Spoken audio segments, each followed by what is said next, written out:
नमस्कार, मैं Atul Jain, Hindi news channel नेता नगी 24/7 में आप सबका हार्दिक स्वागत करता हूं। आज हम हैं वर्सोवा विधानसभा में, जहां पर हमारे साथ दिव्या ढोले जी हैं, जो महाराष्ट्र कार्यकारिणी की सदस्य हैं। दिव्या जी, आपलं हार्दिक स्वागत आहे नेता नगरी चॅनलमध्ये।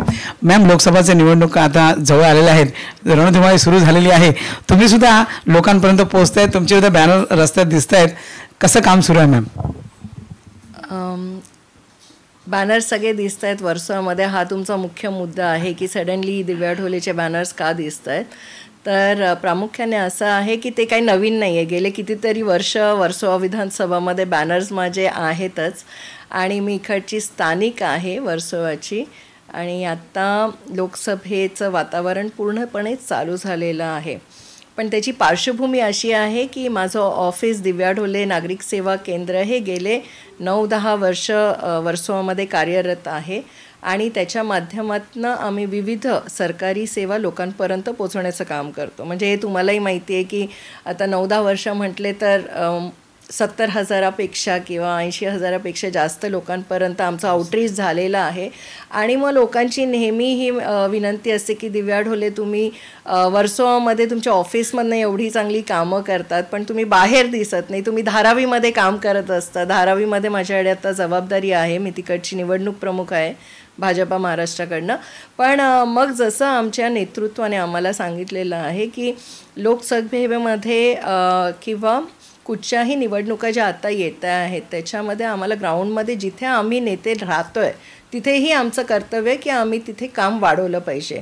दोन गोष्टी ज्या सगळ्यांनाच माहिती आहे की भाजप 400 पारचा आकडा बोलतो आहे आणि तो आम्ही नक्कीच पार करण्याचा प्रयत्न करतो आहे, पण तो आकडा पार करण्यासाठी जे ग्राउंड वर्क लागतं त्याची तयारी प्रत्येक नेता आपल्या आपल्या स्तरावरती तो जिथे राहतो आहे तिथे पण करतो आहे आणि जिथे जबाबदारी दिली आहे तिथेही करतो आहे। तर इथे आता आमचा जो उद्देश आहे तो जसं नरेंद्र मोदीजी किंवा अमित शहाजी किंवा देवेंद्रजी किंवा चंद्रशेखर बावनकुळेजी आमचे अध्यक्ष म्हणत असतात की प्रत्येक बूथमध्ये 51% मतदान व्हायलाच पाहिजे। मग 51% मतदान जर आम्हाला काढायचं असेल तर आम्हाला लोकांपर्यंत अजून एक्स्ट्रा माईल पोचवायला लागेल आणि त्याच्यासाठी मग महाराष्ट्र पदाधिकारी म्हणून मीही स्थानिक म्हणून वर्सोवामध्ये वेगवेगळे स्ट्रॅटेजिक आता आउटरीच प्रोग्राम्स आमचे चालू आहेत आणि ते तुम्ही जनतेमध्ये गेले तर ते आउटरीच प्रोग्राम्सची माहिती तुम्हाला मिळेल। मी आत्ता बोलणं स्वतःहून ते बरोबर नाही आहे, पण एक गोष्ट प्रामुख्याने सांगेन की इथे ग्रामस्थ म्हणून गेल्या 2-3 आठवड्यामध्ये मी वर्सोवाच्या ऑलमोस्ट 64-65 देवळांमध्ये जाऊन आलेली आहे आणि याची मुख्य 2 कारणं होती। एक तर आता लोकसभेसाठी माननीय नरेंद्र मोदीजी यांना यश मिळावं याच्यासाठी आशीर्वाद घ्यायला आम्ही त्या देवळांमध्ये गेलो होतो आणि दुसरं म्हणजे राम मंदिरामध्ये जी प्राणप्रतिष्ठा झाली त्यावेळेस प्रत्येक मंदिराने खूप उत्साहाने ते साजरं केलं आणि त्याकरिता मग त्यांचेही थोडे धन्यवाद मानायचे होते की मंदिर प्रशासनाने व्यवस्थापनाने खूप चांगल्या प्रकारे आम्हाला साथ दिली। तर मला वाटतं आध्यात्मिक जोड पण आपल्याला लागतच असते आणि त्या पॉझिटिव्ह वाईब्समुळे आणि लोकांच्या भेटीगाठी अजून चालू केल्यामुळे वर्सोवामध्ये पण एक चैतन्याचं वातावरण दिसू लागलं आहे मलाही। कारण आपले आमदार भारतीताई लावेकर त्यांनीही खूप चांगली कामं केलेली आहेत, त्याही लोकांपर्यंत पोचत आहेत। पण आपली कॉन्स्टिट्युएन्सी खूप मोठी आहे, ऑलमोस्ट 293 बूथ्स आहेत आणि वोटर पण आपले खूप जास्त आहेत। तर त्याच्यामुळे सगळीकडनं आपण फोर्स आणला की मग आपण जास्ती लोकांपर्यंत पोचू। ताई त्यांच्या माध्यमातून पोचतं। संघटना म्हणून आम्ही आमच्या वेगवेगळे जसं मी म्हटलं की स्ट्रॅटेजिक प्रोग्राम्स आमचे चालू आहेत, त्या माध्यमातून रीच आउट प्रोग्राम्स चालू आहेत। मॅम, बघायला गेलं तर कार्यकर्ता असणं एका पक्षाचं ही फार वेगळी गोष्ट असते, कार्यकर्ते सगळेच असतात, पण त्यामध्ये सुद्धा जे स्कीम्स लोकांपर्यंत पोहोचवल्या पाहिजे आणि ते मुळात तुम्ही गेली 9 वर्ष करतात, म्हणजे ही फार मोठी गोष्ट आहे की मोदीजी पंतप्रधान झाल्यानंतर त्यांचे जे विचार होते आणि त्या पद्धतीने ज्या अनेक स्कीम्स होत्या त्या एक सुरू झाल्या, पण त्या तुम्ही पुढे लोकांपर्यंत नेल्या, ही संकल्पना मुळात येणं फार मोठी गोष्ट आहे आणि ते तुम्ही राबवल्यात, त्याबद्दल तुमचं काय मत आहे? आणि आज तुम्ही म्हणताय की लाखांपर्यंत तुम्ही लोकांपर्यंत पोहोचलात, मग तुम्ही एक विधानसभा कव्हर केल्यासारखं, म्हणजे एक विधानसभा कव्हर केल्यासारखं झालं आहे। हे फक्त वर्सोवामध्ये नाही आहे, मी धारावीमध्ये पण त्याच लेवलनी मी काम करते. खरं त्याचं बॅकग्राऊंड असं आहे की जसं मी मल्टीनॅशनल कंपनीमध्ये काम करत होते आणि त्यावेळेस जेव्हा आपण काम करतो तेव्हा कुठेतरी बाहेरचं वातावरण आपल्याला दिसतं आणि मग आपल्याला वाटतं ये ऐसा क्यों नहीं हो रहा, ये ऐसा होना चाहिए, गवर्नमेंट ऐसा क्यों नहीं कर रही. आणि प्रत्येकाच्या त्या मनामध्ये ते असतं. तर अराऊंड 2003 मी भाजपामध्ये जॉईन केलं. तेव्हा आपण ऑब्झर्व करून करून करून बघत असतो आजूबाजूला काय. पण 14च्या नंतर जे पाहिलं की मी IT फील्डमधनं येते आणि 2014 नंतर मोदीजींनी जी कामं चालू केली त्याच्यामध्ये डिजिटल इंडिया हे जे कन्सेप्ट आलं, तर मी IT मध्ये असताना मला नेहमी वाटायचं की गव्हर्नमेंटच्या एवढ्या योजना आहेत पण त्या लोकांपर्यंत पोचत का नाही बरोबर. आणि 2014च्या अगोदर ज्या काही योजना होत्या म्हणजे यंगस्टर्ससाठी होते, तर मी कॉलेजमध्ये स्वतः जायची पण त्याचं असं डिजिटल प्लॅटफॉर्मवरती त्याची उपलब्धता नव्हती 2014च्या अगोदर. पण 14 नंतर जे CSC सेंटर्स ही कल्पना आणली आमच्या गव्हर्नमेंटनी, कॉमन सर्व्हिसेस सेंटर, तो प्लॅटफॉर्म मी उचलला आणि तिकडनं ॲक्च्युली माहिती घेऊन घेऊन घेऊन probably I was the first one in Versova की मी CSC सेंटर चालू केलं. आणि मग त्याच्यामधनं 1 स्टेप 2 स्टेप करत आत्ता ते एवढं मोठं झालेलं आहे की जेव्हाच नवीन लोक आत्ता म्हणतात की आम्हाला CSC सेंटर उघडायचं आहे, पण आम्ही 10 वर्षाचा किंवा 9 वर्षाचा हा काळ पूर्ण कव्हर केला, त्याच्यामध्ये खूप काही गोष्टी आम्हाला मिळाल्या. आणि हे एक असं माध्यम आहे, मला असं वाटतं की तुम्हाला जनतेपर्यंत पोचायचं असेल तर त्यांना गव्हर्नमेंटच्याच ज्या योजना आहेत त्या पोचवल्या पाहिजे. म्हणजे आज जर मला आधार कार्डमध्ये काही चेंज करायचं असेल किंवा पॅन कार्ड असेल किंवा पासपोर्ट असेल किंवा मला ग्रामीण भागाचे पण लोक आमच्याकडे येतात, किसान सन्मान योजनाचं KYC करायचं असतं किंवा श्रमयोगी मानधन योजनाचं पेन्शन स्कीम करायचं असेल, ई-श्रम करायचं असेल, तर तो येणारा व्यक्ती जो असतो त्याला इत्थंभूत बातमी म्हणजे फक्त पेपर न सरकवता त्याला A to Z समजावणं की तुला तो बेनिफिट कसा मिळेल, की KYC झाल्यानंतर तुझ्या अकाउंटमध्ये पैसे येतीलच. तर आम्ही एंड टू एंड सर्व्हिस देऊन त्या कस्टमरच्या अकाउंटमध्ये जे त्याला हवं मिळणारं असतं गव्हर्नमेंटकडनं ते येतंय की नाही हेही एन्श्युअर करतो. So it is end to end service, म्हणजे थातूरमातूर सर्व्हिस नाही. आज आमचं सेंटर हे नंबर 1 रेटेड आहे अंधेरी वर्सोवामध्ये, कारण इथे जो येणारा कस्टमर आहे तो 100% सॅटिस्फाय होऊन जातो. आणि तुम्हाला जर त्याच्याबद्दल माहिती घ्यायची असेल तर आमचं ऑनलाईन पण जर तुम्ही टाकाल Divya Dhole citizen services centre, तर त्यात कस्टमर तुम्ही रिव्ह्यूमध्ये वाचू शकता. So we are glad that आम्हाला ती अपॉर्च्युनिटी मिळाली किंवा मोदीजींचं काम बघून मी कुठेतरी एक काम असं चालू केलं की आज मी एवढ्या लोकांना सर्व करू शकले.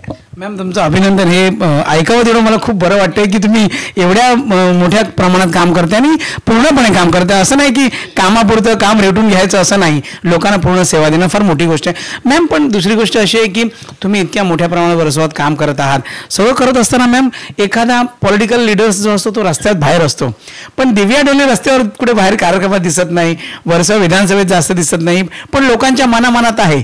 काय विषय म्हणजे नेमकं काय चाललंय की तुम्ही लोकांच्या संपर्कात असून लोकांमध्ये कार्यक्रमात नसता? राजकारणामध्ये 2 टाईपचं कामं असतात. ओके, एक संविधानिक असतं आणि एक संघटनात्मक असतं. आम्ही संघटनेचं काम करतो. तर जसं तुम्हालाही माहिती की आमचं जसं परिवार आहे, RSS आहे, VHP आहे, बजरंग दल आहे, तेही काही नेहमी कार्यक्रमामध्ये दिसत नाही. We are known for working internally more. आणि तो बेस आम्हाला स्ट्रॉंग करायचा असतो जेव्हा आम्ही संघटनामध्ये. आता मी संघटनेचं काम करते, महाराष्ट्र BJP लेवलला आहे. म्हणजे मागच्या टर्मलाही मी सचिव म्हणून काम बघितलं, तेव्हा मी महाराष्ट्राचं वॉर रूम हँडल करत होते. तर लोकांना कुठे माहिती होतं, म्हणजे मी सचिव आहे पण सचिव म्हणून दिव्या ढोले काय काम करते कोणाला जास्त माहिती नसायचं. म्हणून आम्ही बॅकएंडला खूप कामं करत असतो. आम्हाला माहिती असतं की आमचा वोट बेस कोण आहे आणि आम्हाला वोटिंग कुठून निघणार आहे आणि कोण आमचे समर्थक आहेत. आणि म्हणून जेव्हा आम्ही स्ट्रॅटेजिक आउटरीच प्रोग्राम्स ड्राफ्टिंग चालू आहे तर ते लोकांना माहिती आहे की आम्ही रीच आउट करतोय, पण बाहेर त्याचा जास्त आवाज होणार नाही, कारण काही काही गोष्टी आपल्याला थोड्याशा गपचूप पण करायच्या असतात. सगळंच ओपन केलं तर मग कॉम्पिटिशनला पण त्याची हवा लागते. सो थोडंसं जपून करावं लागतं. मॅम तुम्ही वॉर रूममध्ये होता म्हटलं आणि आणि त्याच पद्धतीने आता वॉर रूमची फार मोठी गरज आता 2024ला जो लागणार आहे. तुमचा अभ्यास कसा आहे आणि वॉर रूमच्या माध्यमातून बॅकडोर तुम्ही कशा पद्धतीने लोकांपर्यंत पोहोचण्याचा प्रयत्न करणार आहात? ते पुन्हा मी कसं तुम्हाला उघड करू शकतो, कारण वॉर रूम म्हणजे त्या भिंतीमध्ये जे होतं ते बाहेर सांगितलं नाही जात. पण जे शिक्षण मला तिकडनं मिळालं आहे महाराष्ट्राच्या टीममध्ये काम करताना, आता चंद्रकांत पाटील असतील किंवा चंद्रशेखर बावनकुळे जी आमचे अध्यक्ष असतील, दोन्ही अध्यक्षांकडनं खूप शिकायला मिळालं मला आणि त्यांनी एक्सपोजर पण दिलं आणि तोच एक्सपिरियन्स मिळाला आहे तोच आम्ही विधानसभेमध्ये वापरू.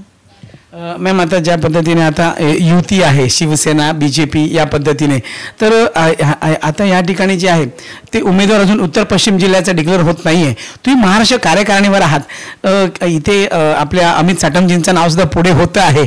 कसं बघताय, BJPला सीट मिळू शकते? कारण का ही नेहमी सीट ही शिवसेनेची राहिली होती, पण आता BJPला मिळाली तर आनंद होईल तुम्हाला सुद्धा. आणि अमित साटमसारखं नाव म्हणजे एक मोठं नाव आहे अंधेरी विधानसभेचं पश्चिमचं. कसं बघताय, BJPला सीट मिळू शकते?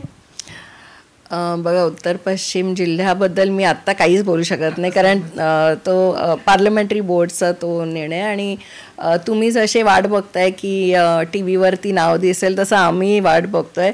आणि I don't believe in playing with the names. जो कोणी कॅन्डिडेट येईल तो युतीचाला किंवा कुठच्याही आमच्या युतीमधल्या पक्षामध्ये कोणालाही आलं तरी आम्ही कार्यकर्ते म्हणून त्या उमेदवाराला जिंकवण्याच्या प्रयत्नामध्ये पूर्णपणे इन्वॉल्व असू. मॅम, जाता जाता शेवटी एक काय म्हणाल तुम्ही? आजच्या कार्यक्रमात आजचा आपण इंटरव्ह्यू झाला, पण शेवटी तुमचं एक काहीतरी वर्ड्स काहीतरी गेले पाहिजे. काय सांगाल या निवडणुकीबद्दल आणि येणाऱ्या काळाबद्दल?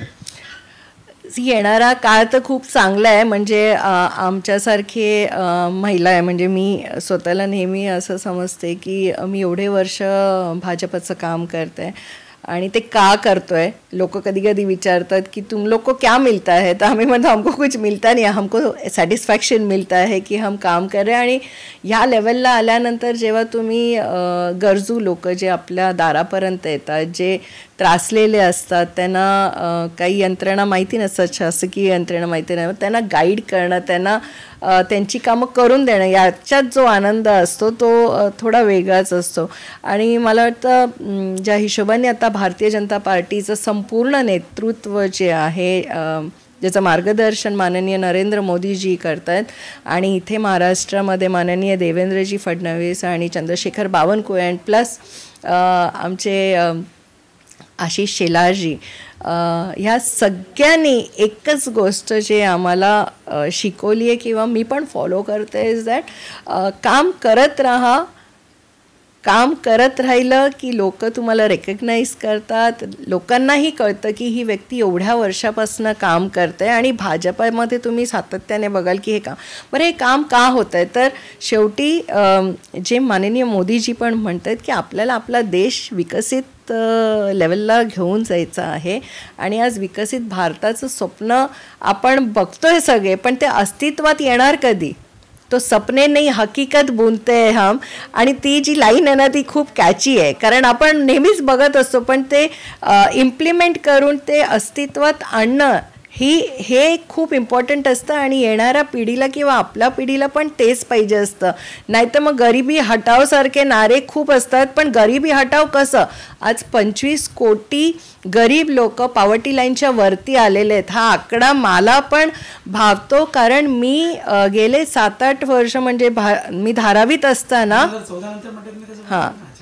2014 नंतर जेव्हा गरीब कल्याण योजना चालू झाली होती, पण त्याच्याही अगोदर मला वाटतं गिरीश बापटजी जेव्हा अन्नपुरवठा मंत्री होते त्यावेळेस त्यांनी ती स्कीम आणली होती जी मी धारावीत राबवली की 59,000 रुपीजच्या खालती तुमचं जर उत्पन्न असेल तर सेल्फ डिक्लेरेशन द्या आणि त्या अनुषंगाने धान्य तुम्हाला चालू होईल. तर त्या प्रक्रियेमध्ये मी इन्वॉल्व होते, म्हणून मला ते आत्ता जाणवतं की गरीब लोकांसाठी त्या लेवलवरनं वरच्या लेवलवरनं येणं किती गरजेचं आहे. आणि प्रत्येक तुम्ही जर बघाल प्रत्येक वर्टिकल ज्याच्यावरती काम होते किंवा मंत्रालय ज्याच्यामध्ये काम होते ते झोकून काम करत आहेत. म्हणजे अशा टीमबरोबर काम करणं हे सौभाग्यच आहे, कारण हे आपण ट्रान्सफॉर्मेशन बघतोय हे महाराष्ट्राचं ट्रान्सफॉर्मेशन येतं आहे, भारताचं ट्रान्सफॉर्मेशन येतं आहे, and we are a part of it.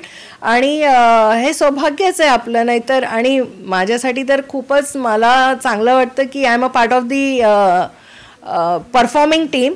आणि कधी ना कधी आमच्या वाटेलाही काही ना काहीतरी चांगलं येईल. And we will also be a part in the संविधानिक फोरम की जिथे आम्हालाही डायरेक्ट काम करायची संधी मिळेल. आणि ती कधी ना कधी आमची पार्टी बघून देईलच.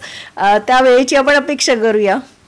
तो सही बात है कि किसको अपेक्षा नहीं होती, काम करता है उसकी जो विचार है वो पूरे होने चाहिए, उनको भी लगता है. तो इसी तरह पर्दे के पीछे का कलाकार एक युवा नेतृत्व ऐसी दिव्या ढोले जी जो महाराष्ट्र कार्यकारिणी के सदस्य हैं, बहुत अच्छे से उन्होंने सवाल के जवाब दिए और बहुत अच्छी तरह से लोगों तक पहुंचना, 1 करोड़ तक लोगों तक पहुंचना बहुत बड़ी बात है. जैसे कि विधानसभा का हर एक मतदार जिनके पास दिव्या जी पहुंच चुकी है और देखते हैं आने वाले समय में दिव्या जी और किसी आगे बड़े प्लेटफॉर्म पे हमें देखने मिलती है. तो दिव्या जी तुम्हारा खूब खूब शुभेच्छा. Thank you. मैं Atul Jain, Hindi news channel Netaji. Thank you.